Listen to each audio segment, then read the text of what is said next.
So 1440p is quietly becoming the Goldilocks resolution for PC gamers, pushing about 78% more pixels than 1080p without taxing your rig the same way that 4K does. Prices for QHD panels are becoming so competitive even in OLED and ultrawide configuration that it's kind of inserting itself as the default for high-resolution PC gaming. Now, this burgeoning demographic hasn't gone unnoticed by the GPU manufacturers AMD and NVIDIA, and they have this generation alone set 5 different cards specifically targeting 1440p.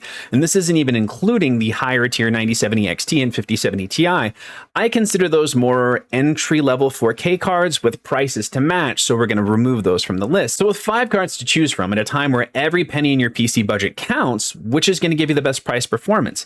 It can be a little daunting to see all these different and in some cases deceptive configurations, i.e. cards with 2 different VRAM allocations. Don't worry, I've got you covered. I have personally tested these 5 relevant GPUs across a 10-game suite of high traction games that just released this year. And we threw the kitchen sink at these cards, highest visual presets with ray tracing included, so you can see what these GPUs are really capable of.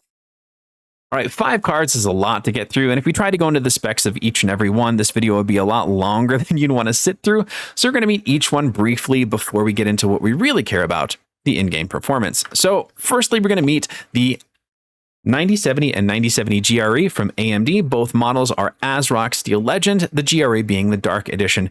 The only real thing to know in terms of difference is the 9070 flat has about 17% more cores and 33% more memory, 16 gigabytes to the GRE's 12, and a wider bus 256 to 192, but it's basically the same architecture. Next up, we have the RTX 5070 from NVIDIA. The model we're looking at here is the Gigabyte Aero. It's a beautiful card, but it also has 12 gigabytes of GDDR7, not 6, 7 of VRAM on a 192-bit bus. It's markedly slower than the 5070 Ti, but we'll see how it does in-game performance. I just wanted to look at it a couple more seconds here.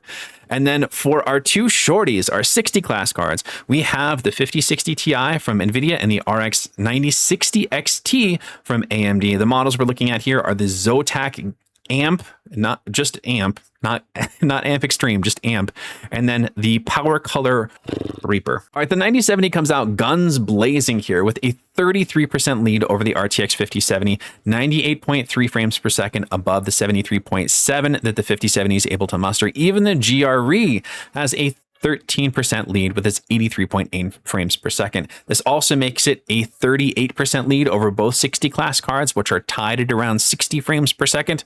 But nobody should feel ashamed here. This is a pretty demanding title, and with good 1% lows up and down the stack, everyone should feel proud here in 007 First Light. Moving on to a facelifted fan favorite, Assassin's Creed's Black Flag Resynced, we have a halved lead of 15% for the 9070 over the 5070, but it is the only consistent 60 frame per second card at 66.8.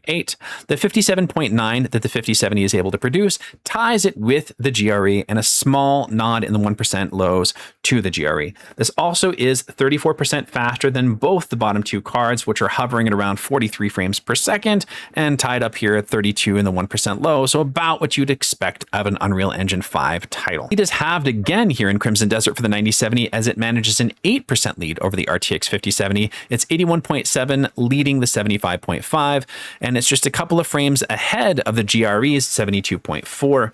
Now, in the 60 class cards, we have a 6% lead for the 5060 Ti above the 9060 XT, 59.2 versus 55.9.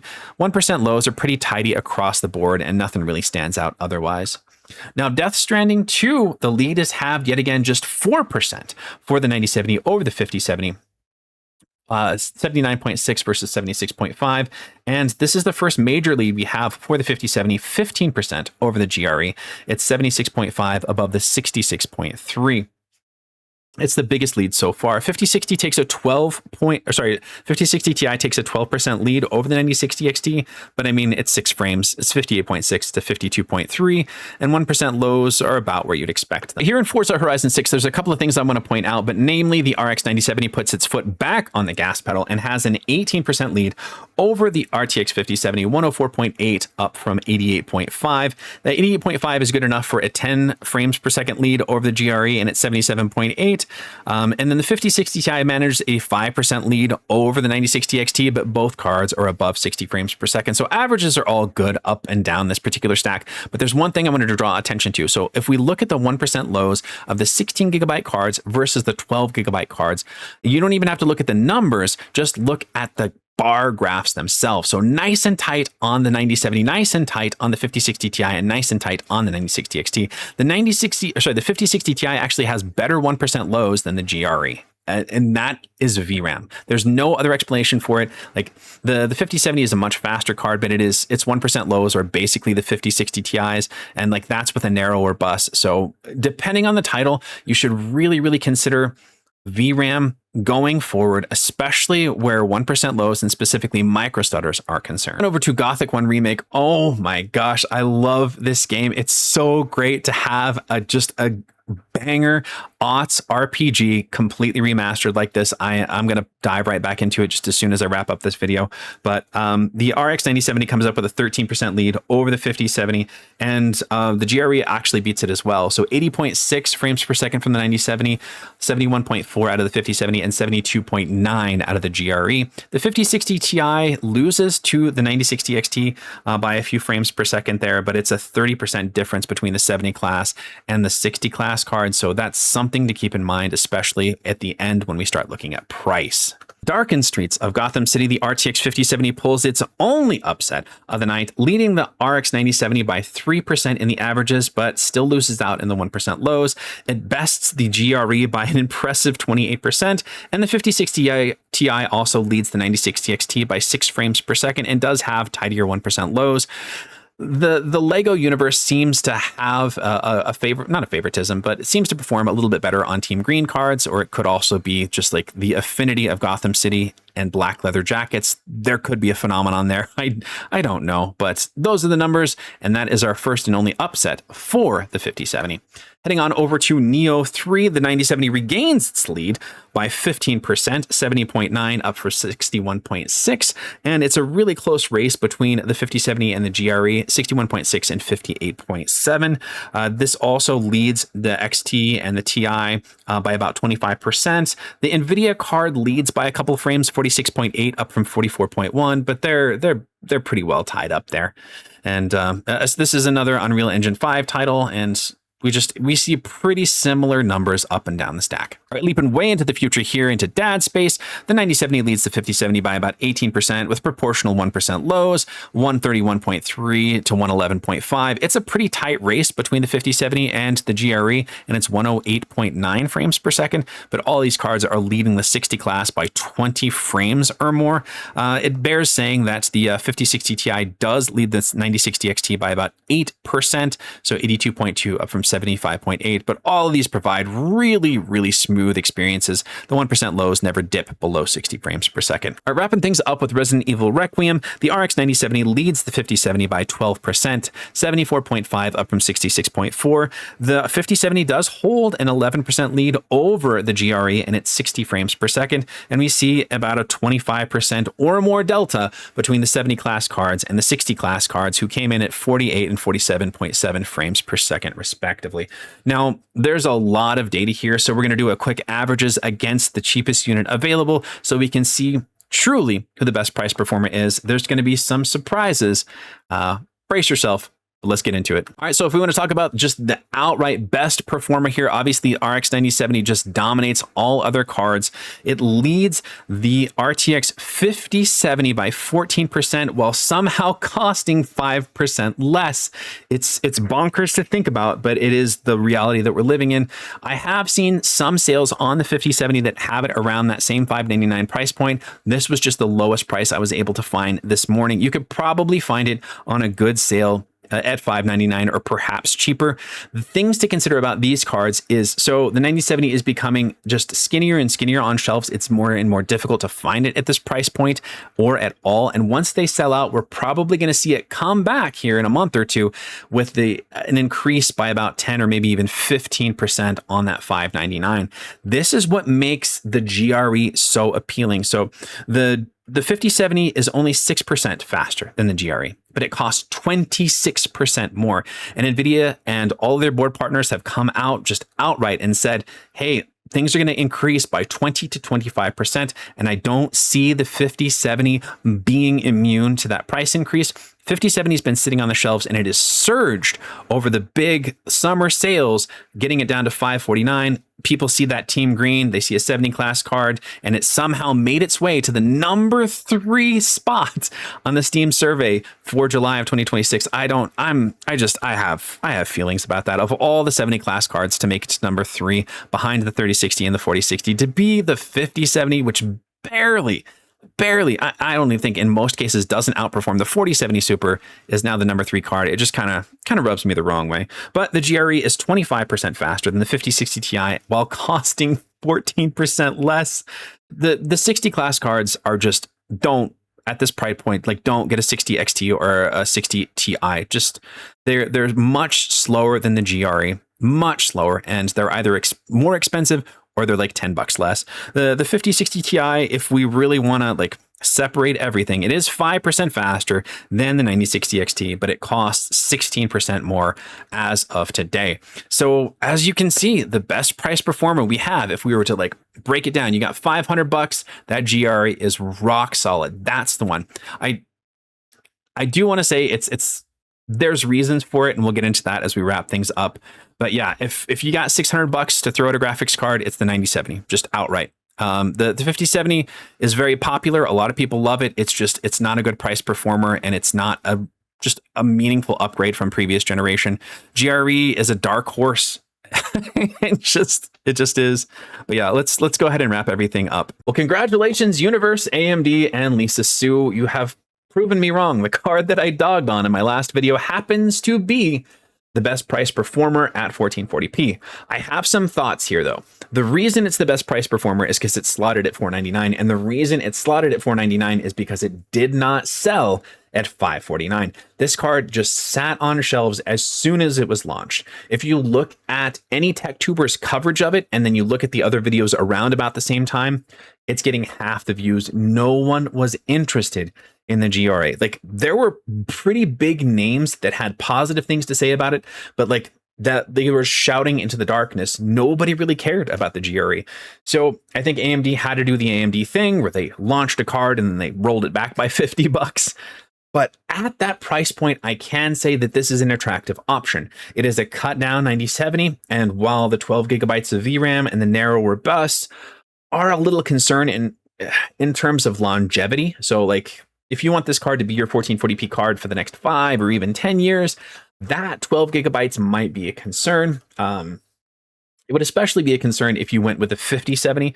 The 5070 is just, it traded blows with the GRE, and it just got dominated by the 9070s flat. And if you got the extra $100, my recommendation is just 100% go for the 9070. RX 9070 stock is starting to dwindle, and I think we'll see another push of 9070, but when we do, it's going to be more expensive. I don't know where it's going to sit, but it's kind of the similar thing with the 5070. So the 5070 went on some super aggressive sales over the last couple of months, oftentimes dipping to that $599 price point, or even $549 in some cases, toward like the Fantastic or the Amazon Prime Day sales.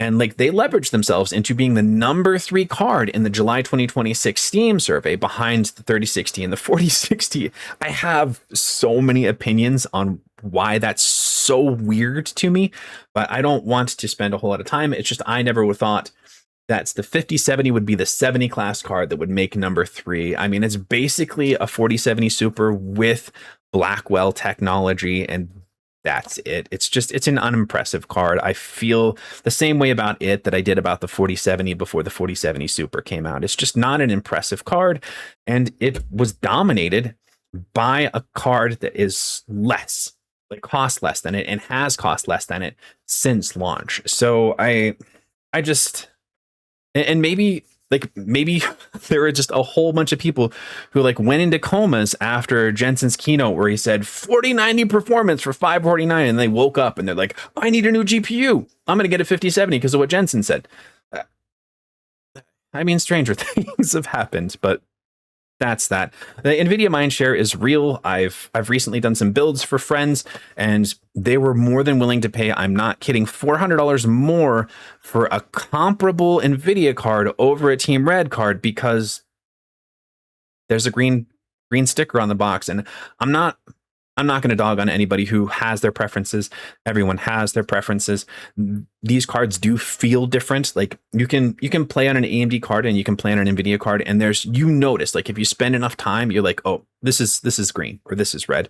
You get a feel for it. And some people, it just feels like home. Like NVIDIA did a very good job of not just acquiring market share, but also acquiring mind share. So it is very real. And like, my hat is off to NVIDIA for somehow getting the most unimpressive card from this generation into the number 3 slot. So hats off to you, Jensen. That's something else. I wouldn't recommend it, honestly, in this stack, as the prices are 5060 and 9060 XT. Like the 60 class cards at their price points are just non-starters. The 16 gigabytes of VRAM are attractive, but the 128-bit bus just makes it a non-starter for me. It's too narrow. And then the architecture of the cores are just so much fewer than the 70 class ones. So just, if you got $500, go with the GRE. If you've got more than that, go with the 9070 flat if it's available. If you're a diehard Team Green person, then the 5070 is not bad. You know, we have about 75 frames per second average across the 10 game suite. There's nothing wrong with that. There are going to be some considerations for longevity, but like, that's what you got. If you want a 5070 Ti to get that 16 gigabytes of VRAM, that's going to cost you pretty close to $1,000, $1,200 in most cases. And then the 5080, like, that's sitting at $1,500 right now. And I don't see those coming down until around Black Friday briefly. And then that's where they're going to sit. So if there's anything to take away about this, like, if you see one of these cards at their price point that we see on the screen, that we saw on the screen, grab them now, because they're going to go up. The GREs will eventually sell out, and when they come back in stock, they're probably going to be closer to that $549, $599 price point, and then the 9070 flat is going to be about 10 to 15% more expensive. It's just where the market is. I wish it wasn't, but it is. And like, keep a close eye on the used market, because like, they're actually pretty competitive right now. I was able to land myself an ASRock Tai Chi 9070 XT for about $600, and that was awesome. So yeah, I'll probably do a separate video on the used market and where to go and what to look out for, but that's another video. Anyway, that's what I think. Go for a 9070 if you got the money. If you don't, go for a GRE. If you have to have a Team Green card, go with 5070, but leave the 60 Ti and 60 XT alone if you're gaming at 1440p. The performance just isn't there for the cost. Yeah, it sucks that that's the case, but yeah, I think we're probably going to see fewer and fewer 16 gigabyte 60 class cards for this generation. They're going to just push out those 8 gigabyte cards with going on pretty good sales. And if you want to game at 1080p, either one of those will do you great. But yeah, that's what I think. If you learned something in this video, if you enjoyed the content, please feel free to leave a like, subscribe to the channel. It's huge. I'm back from my work. I switched jobs, the same company, switched jobs. So I had a lot of learning to do. So I kind of put YouTube on the back burner, and then I took the family down to California for a while. So I'm back up in the Great White North, and I'm excited to be doing more of these videos. So yeah, you can leave a like, subscribe to my channel, it'll be huge for me. We've got the Silicon Showdown dropping next week. But yeah, really, really appreciate you. I hope you have a fantastic day, and I'll see you in the next one.